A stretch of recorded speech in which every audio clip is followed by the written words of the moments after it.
Hola chicos, hoy día empezamos el tercer tema de catequesis que se va a llamar el buen pastor. Antes de iniciar vamos a empezar con una oración. Entonces todos en el nombre del Padre, del Hijo, del Espíritu Santo. Amén. Van a repetir después de mí. Ponen sus manitos abiertas como si fueran a recibir algo y cierran sus ojitos. Repiten después de mí. Ven Espíritu Santo, ven por medio de la poderosa intercesión del Inmaculado Corazón de María, tu amadísima esposa. Una vez más. Ven Espíritu Santo, ven por medio de la poderosa intercesión del Inmaculado Corazón de María, tu amadísima esposa. Ven Espíritu Santo, ven por medio de la poderosa intercesión del Inmaculado Corazón de María, tu amadísima esposa. En nombre del Padre, del Hijo, del Espíritu Santo. Amén. Como les dije, el tercer tema va a ser el buen pastor. En estos momentos les presento el logo de nuestro grupo. Como pueden ver, es Jesús justamente el buen pastor, ¿no? El que vela por nosotros, el que nos cuida. Es por ello que el grupo se va a llamar Los Corderitos del Señor. Ya sé, puede sonar un poco infantil, pero en realidad es una forma de recordarnos que nosotros siempre tenemos que ser como niños ante el Señor. No por nada Jesús nos ha dicho que el reino de Dios va a ser de los niños. ¿Y qué significa ello? Significa quien disponga su corazón a su amor, a Dios. Por eso hay que sentirnos como esos corderitos con su buen pastor. Por eso el nombre, para recordarnos que siempre hay que ser como niños. Así vayamos y vayamos creciendo. Ahora vamos a imaginarnos un poquito lo que les voy a contar. En el tiempo de Jesús, Jesús utilizó justamente la parábola del buen pastor porque era común que uno viera un pastor con sus ovejas y el rebaño, ¿no? En este caso, por lo menos yo no he visto ningún pastor ni con las ovejas. Claro, dibujitos, quizás un video, pero en persona no he visto. Por eso vamos a actualizar un poquito esta parábola. Entonces vamos a imaginarnos. ¿Ya? Y es fácil, ¿eh? ¿Por qué? Porque hoy por hoy nosotros estamos como en un rebaño. Si ustedes se ponen a ver a su alrededor, se van a dar cuenta que es como un rebaño, donde ustedes están en su casa con sus hermanos, con su papá, con su mamá, con sus mascotas. Y todos estamos así, en un rebaño, ¿no? Como corderitos, ¿no? Ahora, así como en ese ejemplo que usa Jesús hay un buen pastor, en su caso, ustedes tienen buenos pastores, que justamente es el que vela por ti. ¿Y qué es lo que hace? En este caso tienes a tu papá, tienes a tu mamá, ¿no? Y ellos justamente velan por ti. ¿Por qué? Porque ellos compran los alimentos, ellos pagan el servicio de agua y luz, se aseguran justamente de que tengas un techo, ¿no? Y te dan de beber, te dan de comer, ¿no? No te falta nada. Entonces ellos son justamente ese buen pastor que vela por sus ovejas. En este caso velan por ti. Y la pregunta que salta es la siguiente. ¿Te sientes seguro? Obviamente creo que me vas a decir que sí te sientes seguro. Y la pregunta es, ¿por qué? ¿Por qué te sientes seguro en ese rebaño que hoy en día estás? Es porque tu papá y tu mamá te dan esa seguridad.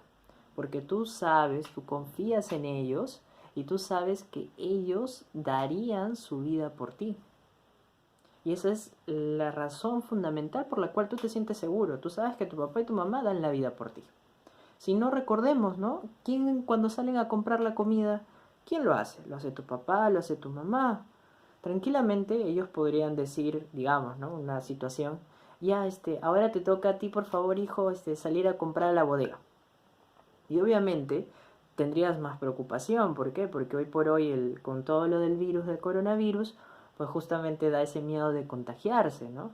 Entonces, al contrario, ¿no? Tu papá y tu mamá, ellos exponen su vida, ¿no? Para cuidarte y ellos toman sus precauciones, ¿no? Salen, ellos compran, exponen, es decir, dan su vida por ti y justamente te cuidan, ¿no? Entonces ese justamente es el buen pastor, ¿no? Es el que vela por ti, el que da su vida por ti. Ahora, digamos, ¿no? Digamos que estás en tu casa, justo tus papás han salido, ¿no? Y la puerta está abierta, digamos. Y viene un vecino que no conoces, es tu vecino, pero no conoces.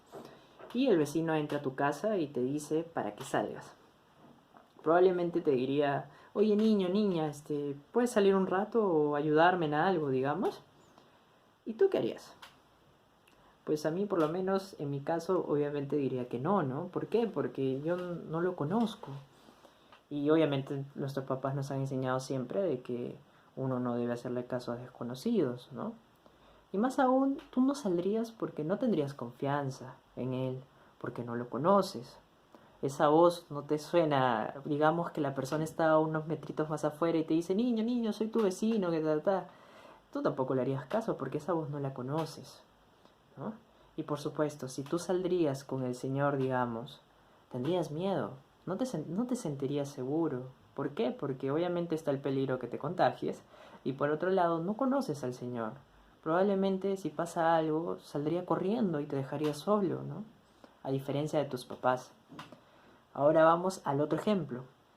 ¿Qué pasa si tu papá te dice, incluso a lo lejos un poco te dice, hijo, ayúdame por favor, ayúdame con estas bolsas, digamos, ¿no? Obviamente tú le harías caso, tú reconoces esa voz de quien te ama, esa voz del pastor que te cuida, que te protege, que son tus padres.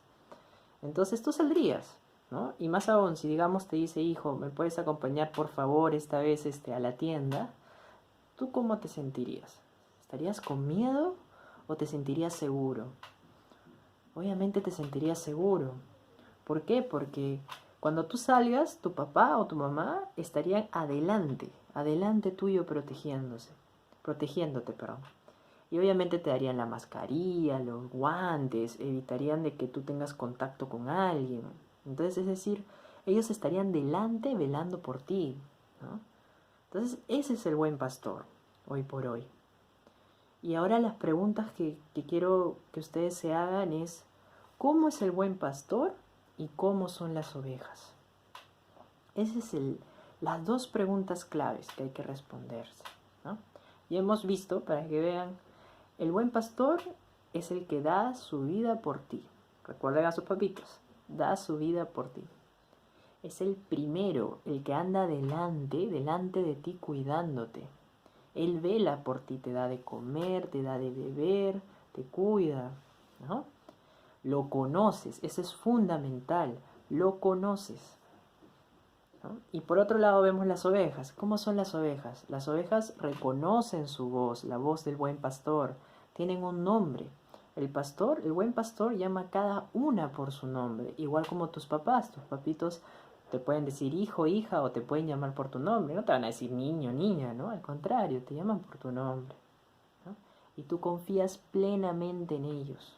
Entonces, así es el buen pastor y así son las ovejas, que es justamente el ejemplo que Jesús usó en esos tiempos, ¿no? Donde decía justamente que el buen pastor apacienta sus ovejas. Así como sus papis son el buen pastor, Jesús también es nuestro buen pastor. Él dio su vida por nosotros en la cruz, justamente para salvarnos, ¿no? Para llevarnos al reino de Dios. Eso es lo más bonito.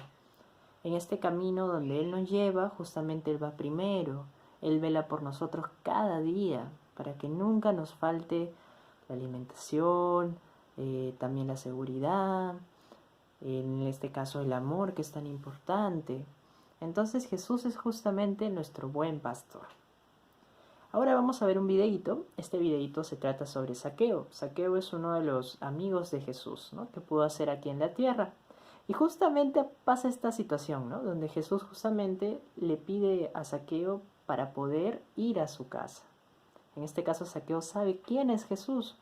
Y justamente por ello, porque lo reconoce, lo deja entrar a su casa. Así que vamos a ver el siguiente video. ¿Alguna vez fuiste a un desfile o a un partido de fútbol y no podías alcanzar a ver bien? Tal vez tu papá te subió sobre sus hombros. Si es así, comprenderás cómo se sentía Zaqueo cuando se quedó atascado al final de la multitud. Zaqueo vivía en Jericó. Tenía una de las casas más grandes y mejores de la ciudad. Tenía lo mejor de todo porque era un hombre muy rico. Pero nadie lo quería porque estafaba a la gente y se quedaba con su dinero. Todos lo sabían, pero nadie podía hacer nada al respecto. Zaqueo era el jefe de los recaudadores de impuestos para los romanos. A los romanos no les importaba lo que hicieran mientras les dieran el dinero exacto por los impuestos. Así que Zaqueo le decía a la gente que sus impuestos habían subido, cobraba más de lo que debía y se quedaba con la diferencia. Un día Zaqueo oyó que Jesús estaba yendo a Jericó. Había escuchado hablar mucho acerca de Jesús. Había escuchado cómo Jesús había sanado a los enfermos, los cojos y los ciegos. Y algunos decían que había resucitado a alguien de los muertos. Todas esas cosas hacían que Jesús fuese un hombre diferente, y Zaqueo quería verlo. También había rumores de que Jesús comía con los publicanos y los recaudadores de impuestos, que había ido a la casa de un cobrador de impuestos llamado Leví Mateo y que su amistad con el maestro lo había hecho uno de sus seguidores más cercanos. La gente no dejaba de hablar de Jesús y Zaqueo se preguntaba, ¿tendrá Jesús algo para decirme a mí? Todos lo decían. Jesús verdaderamente estaba llegando a Jericó. Entonces Zaqueo, decidido a verlo, cerró su oficina y salió a la calle. La calle estaba llena de gente. Era inútil. La gente se amontonaba más y más. Zaqueo trataba de saltar para ver por sobre sus cabezas, pero no había caso. Era demasiado bajo y nadie le permitiría abrirse camino. Pero él estaba decidido, no se daría por vencido, tenía que ver a Jesús. Zaqueo miró hacia ambos lados de la calle, vio un árbol grande y añejo. ¿Podría treparse a él? Los hombres adultos no se trepaban a los árboles, pero no había otra manera de poder verlo. Así que se subió, se sentó en una rama gruesa y se puso a mirar hacia la calle que estaba abajo. Jesús estaba yendo en esa dirección. Cuando Jesús llegó hasta el árbol, se detuvo y levantó la vista.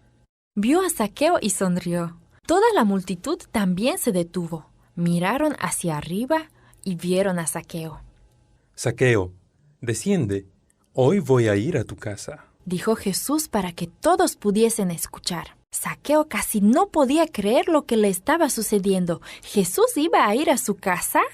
Nunca nadie había ido a su casa. Se bajó del árbol, deslizándose rápidamente y tomó la delantera.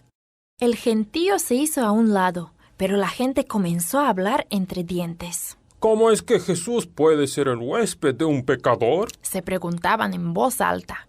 Zaqueo se irguió y dijo, Señor, daré la mitad de todo lo que tengo a los pobres, y si estafé a alguien, le devolveré 4 veces tanto. Jesús miró a Zaqueo, luego contempló a la multitud que refunfuñaba y lo criticaba.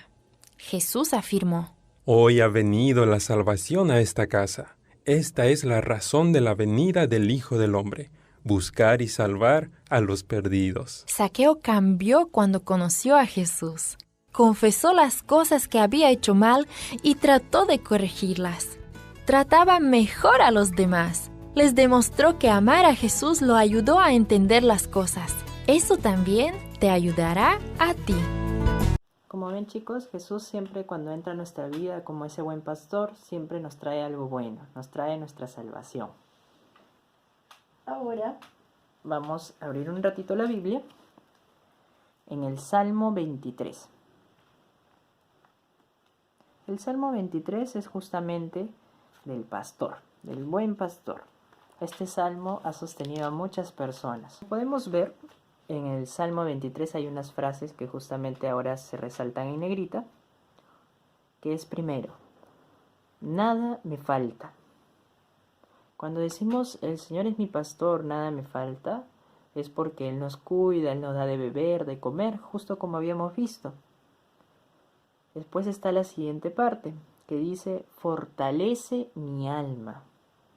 Este buen pastor, así como fortalece nuestro cuerpo, dándonos de comer, de beber, ¿no? Cuidándonos, Él fortalece nuestra alma porque Él nos guía, nos guía por el camino del bien, nos instruye y también nos permite descansar, porque el descanso también ayuda a nuestra alma. Siguiente frase. Aunque pase por quebradas oscuras, a nada temeré. Tú estás conmigo. Esto es interesante. El buen pastor siempre va primero. Él saca sus ovejas y va primero, las va conduciendo. ¿A dónde las conduce? Las conduce al reino de Dios. Pero este camino es un camino que a veces es difícil, hay obstáculos, a veces puede ser un poco oscuro porque quizás nos va a doler un poquito porque es parte del sacrificio. Pero este pastor, como dije, es el que va primero. Por eso justamente en el Salmo menciona tu bondad y tu favor, porque Dios nos da su bondad, nos ayuda con su favor. Y finalmente dice, mi mansión es el reino de Dios. Como dije, el buen pastor nos conduce al reino de Dios. Él va primero, por eso Jesús se sacrificó y nos dio justamente este camino de la salvación. Y obviamente nos lleva a Dios, porque Él quiere que estemos ahí, que gocemos de su paz. Bueno chicos, hoy día hemos conocido más de Jesús a través del buen pastor, ¿no? Como hemos visto, Él da su vida por nosotros, Él nos cuida, nos protege, nos guía al reino de Dios. Hay una virtud que hay que resaltar, que es la mansedumbre. Hay una bienaventuranza incluso que dice, bienaventurados los mansos, porque ellos heredarán el reino de Dios. ¿Y qué es la mansedumbre? Mansedumbre, podría decirles, es encomendarse al amor de Dios. ¿Y cómo funciona esto? Digamos de que tú estás con un momento molesto, con ira quizás, ¿no? Quizás te prepararon el plato que no te gusta, o hoy día te toca limpiar los platos. Entonces tú estás fastidiado, molesto, y la mansedumbre lo que hace es esa ira la abraza con el amor y al final ya te controlas, estás más tranquilo y dices, Señor, lo ofrezco para ti. Entonces eso es la mansedumbre. Mansedumbre es encomendarse al amor, dejarse abrazar por Él y que Él te guíe. Y esa es la clave para seguir al buen pastor. No seamos como Judas, que justamente Judas cuando comienza a estar con Jesús, al inicio pensaba, ¿no?, de que Jesús iba a ser un rey, que iba a tener poder, pero después Judas, cuando comienza a escuchar a Jesús y comienza a decir, y comienza a escuchar que Jesús va a dar su vida por los demás, que el pueblo lo va a crucificar, entonces esto ya no le cuadra a Judas, ¿no? Porque cómo siendo él Dios va a entregar su vida por las otras personas, ¿no? Y no entendía esa mansedumbre de abrazar todo con amor, dejarse llevar por Él y entregarse a los demás. Entonces seamos justamente esos corderitos del Señor que sean mansos a su buen pastor, mansos a su amor. Por eso les voy a dejar unas tareitas. Son sencillas. En este caso vas a hacer una lista y vas a poner las actividades que te pesan hacer. Por ejemplo, en mi caso a mí me pesa limpiar mi cuarto todas las semanas. ¿Por qué? Porque es un poco tedioso, me canso. Y lo que yo hago justamente es, Señor, hoy día voy a limpiar mi cuarto y te lo ofrezco a ti. Y este sacrificio que hago, lo hago para que alivies el dolor de las personas que no tienen que comer y que pronto puedan tener algo que comer. Entonces se lo estoy ofreciendo. ¿Por qué este ofrecimiento? ¿De qué vale? Porque en este caso hay que recordar que Jesús es ese cordero que se sacrificó por nosotros, dio su vida. Nosotros no es que vamos a estar en una cruz, nos van a crucificar y ahí recién vamos a unirnos con Cristo. En este caso nosotros nos unimos con Jesús cuando hacemos justamente pequeños sacrificios. Entonces cada actividad que tú veas que te cuesta, en la semana vas a hacer el día lunes, el martes y así cada día una actividad que te pese y se la puedas ofrecer a Jesús y justamente por una persona que lo necesita. Esa es la tareita. Y la segunda tarea va a ser justamente que en el día, en la mañana de preferencia, repitas esta frasecita al momento de tus oraciones, que es Jesús, manso y humilde de corazón, haz nuestro corazón semejante al tuyo. Esa es una ejaculatoria Y te pido por favor que cada día al empezar repitas esa frase. La mansedumbre es muy difícil, muy difícil. Yo por lo menos en mi caso yo tiendo a renegar un poco y dejarme abrazarle con ese amor al momento de que yo quiero renegar es difícil, ¿no? Por ejemplo, hoy día mi mamá hizo unas galletas de plátano que quería probar y mi papá se comió todas las galletas. Obviamente por dentro estaba así como que pero recuerdo esa mansedumbre, recuerdo que digo ya, bueno, mi papá la comió, ojalá que le haya encantado, por algo se comió todas las galletas, y al final es esa mansedumbre de dejarse abrazar con amor y decir, oye, si otra persona lo disfrutó, y en este caso mejor, ¿no? Mi papá, pues me siento feliz porque él lo disfrutó. Entonces esa es la mansedumbre, ese es ofrecer justamente un sacrificio a Dios. Así que espero que les haya gustado el tema, nos vemos el siguiente domingo y a practicar justamente la mansedumbre.